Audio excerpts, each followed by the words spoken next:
Revelation 21, then I saw a new heaven and a new earth. For the first heaven and the first earth had passed away, and the sea was no more. And I saw the holy city, the new Jerusalem, coming down out of heaven from God, prepared as a bride adorned for her husband. And I heard a loud voice from the throne saying, See, the home of God is among mortals. He will dwell with them. They will be his people, and God himself will be with them. He will wipe every tear from their eyes. Death will be no more, and mourning and crying and pain will be no more.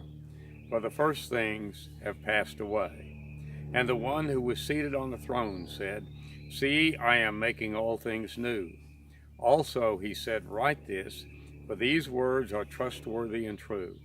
Then he said to me, It is done. I am the Alpha and the Omega, the beginning and the end. To the thirsty I will give water as a gift from the spring of the water of life. You know, when I was in seminary, we talked about the origins of the book of Revelation. It's always kind of a mystery to most folks.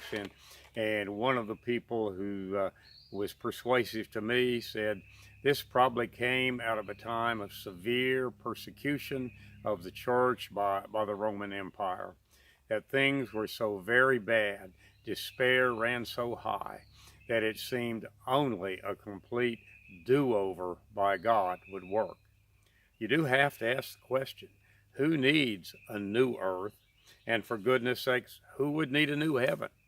What's wrong with the old heaven? Couldn't this earth be fixed?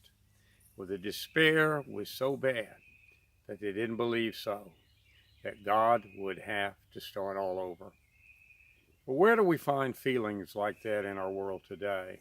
As we watch the two young black men who were killed in encounters with police and vigilantes in the one case in the last couple of weeks, we must think about those who are victimized by racism. Michelle Alexander, in her book, The New Jim Crow, traces a pattern from slavery to the Jim Crow laws of separate but not really equal, and finally to mass incarceration, the use of the criminal justice system as a way of social control. I have a master's student in seminary who did a thesis on this part of history from the time of plantation to mass incarceration. When we were done talking with her about her work, I asked her, I said, as I listened to everything you've said, I wonder what it's like for you if you leave the house afraid every morning. She smiled at me and she said, I'm afraid not for me, but for my sons. I never know what they might run into. Well, these times we've been through might be also times that would cause us to wonder, you know, how about a new heaven, a new earth? Aren't we ready for God to wipe away all of our tears, and that death will be no more, and mourning and crying and pain no more, because we know that we are going on to a new chapter of life. There's a sense in which it's going to be a new earth. We will gather differently.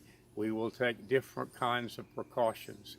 We do not know if there'll be a resurgence of the virus. We don't know if medicine's going to come along with some cures and some preventions. It is a new kind of earth we're walking into. And you know what?